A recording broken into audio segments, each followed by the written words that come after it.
પ્રગટ થાય એવો જો કોઈ તપ હોય, મલધારી હેમચંદ્ર મહારાજે પુષ્પમાળા નામના ગ્રંથની અંદર અખાણ રસણી આમ કરીને બહુ મોટો ફટકો માર્યો છે.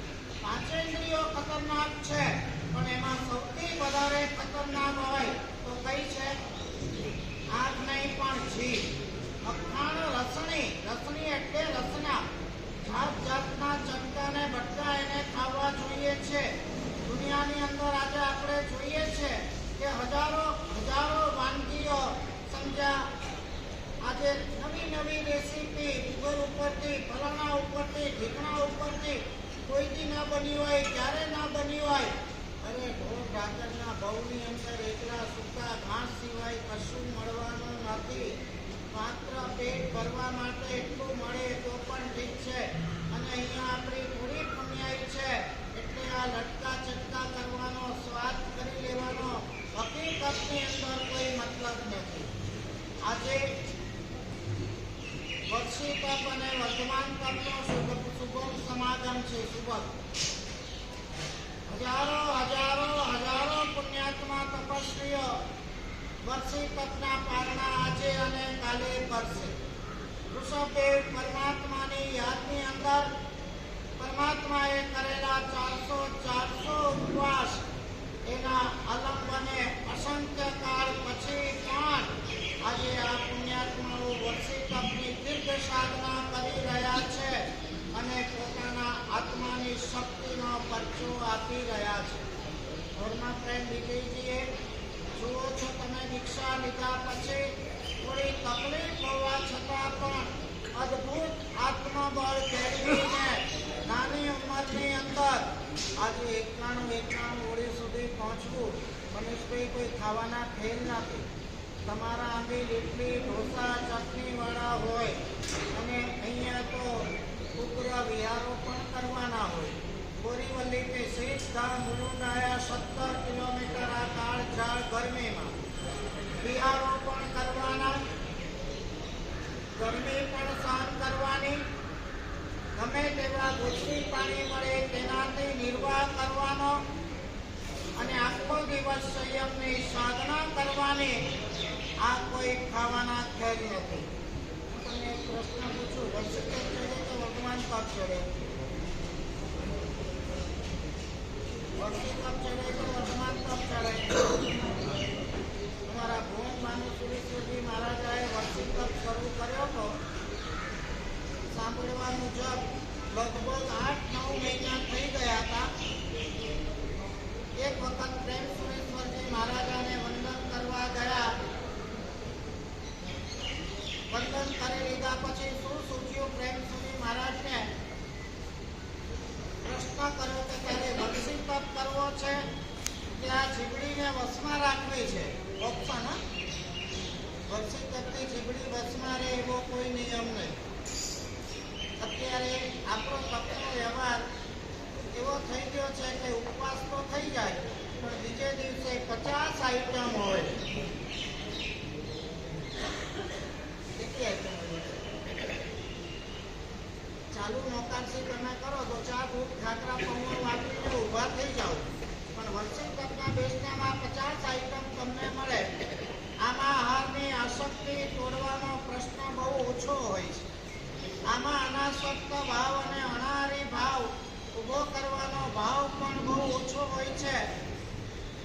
આ જ વિભાવનાથી કદાચ પ્રેમસુરી મહારાજે કીધું હશે, તારે વર્ષી તપ કરવો છે કે જીબડીને વશમાં રાખવી છે, અનાહારીપણું પ્રાપ્ત કરવું છે, અનાસક્ત ભાવ કેળવવો છે?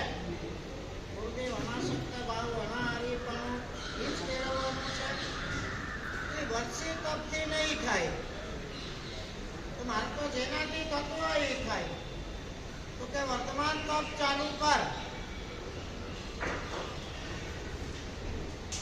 મહારાજ આપણા જે બુદ્ધિશાળી કદાચ નહીં હોય અને સાધનાના ક્ષેત્રમાં બુદ્ધિની જરૂરત પણ નથી.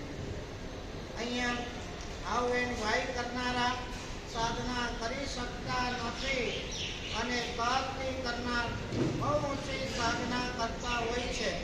મનીષભાઈ, હવે લોજિક, તમે તો વકીલ છો, લોજિકલી તમે કહો કે 9 મહિના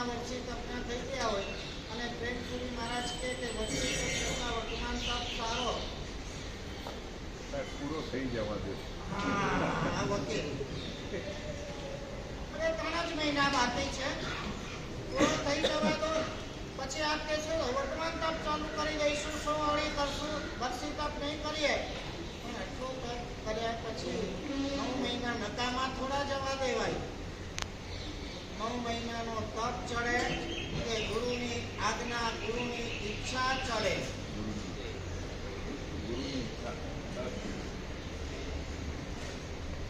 અમારા શાસ્ત્રોમાં કીધું છે કે ગુરુની ઈચ્છાથી નોકારસી કરનાર ચડિયાતો છે, ગુરુની ઈચ્છા વગર માંસ ખમણ કરનાર પણ ચડિયાતો નથી. માંસ ખમણ કરવા કરતા ગુરુની ઈચ્છાથી નોકારસી કરે એ વ્યક્તિ વધારે તપસ્વી છે. કેમ કે દરેકમાં ગુરુની ઈચ્છાને આગળ કરવાની અને પોતાની ઈચ્છાનો નિરોધ કરવાનો. મહોપાધ્યાયજીએ કીધું છે ઈચ્છા રોધે સંવરી. ઈચ્છાનો નિરોધ કરવો એનું જ નામ તપ છે. મહારાજે કીધું કે ગુરુદેવ શું કરું? સાધકને પણ એક પદ્ધતિ હોય છે. ગુરુ મહારાજ જલ્લું પંજુ નથી હોતા. તમને એવું લાગશે. પ્રેમપુરી મહારાજે કીધું કે આવતીકાલે પારણું કરી લો.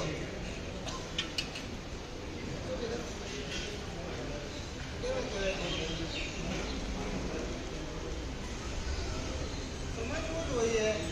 હવે 3 જ મહિના બાકી છે, પૂરો થઈ જવા દેવો જોઈએ.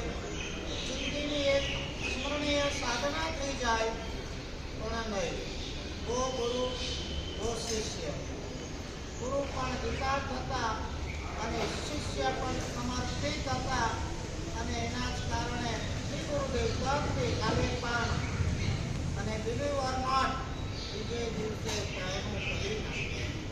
વર્તમાન તપ ચાલુ કરી દીધો અને ગુરુ મહારાજના અંતરના આશીર્વાદ એવા મળ્યા હતા કે વર્તમાન તપની 108 કોડી સુધી પહોંચ્યા અને વર્તમાન તપોનિધિ દુનિયાની અંદર કહેવાય.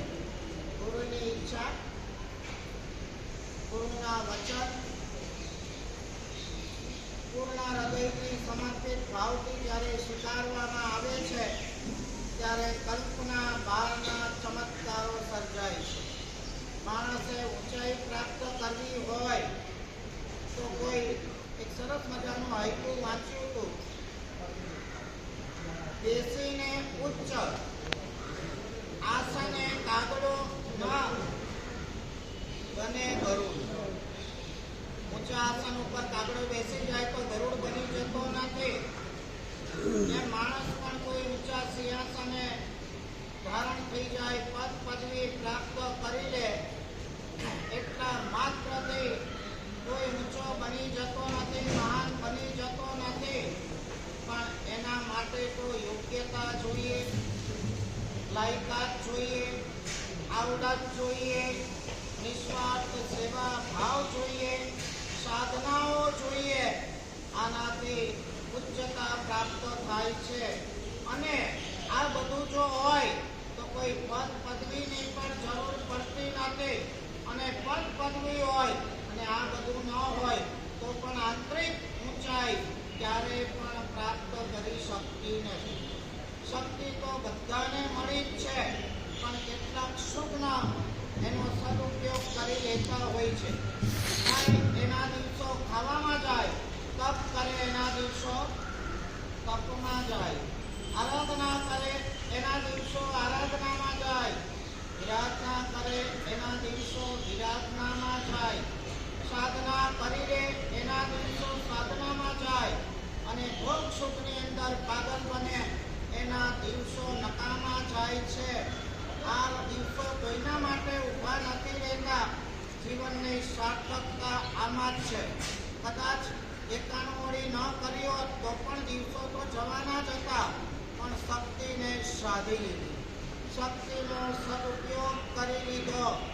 અંગ્રેજીમાં એક સુંદર મજાની કહેવત છે, charity is real holding, holding is real waste. બહુ મજાની વાત છે કે તમને રૂપિયા રૂપિયા મળ્યા છે ત્યાં તમે દાન કરો, સુકૃત કરો, ભોગવો, એમાં રૂપિયાની સાર્થકતા છે. બાકી બધા રૂપિયા વેસ્ટ છે. આત્માની શક્તિ, તપની શક્તિ મળી, જેણે આ શક્તિનો ઉપયોગ કરી લીધો એની શક્તિ સાર્થક થાય છે અને આ શક્તિના ગુણાકારો પણ થાય છે. પણ હોલ્ડિંગ ના ભાઈ આપણે સર કરશું તો શરીર નબળું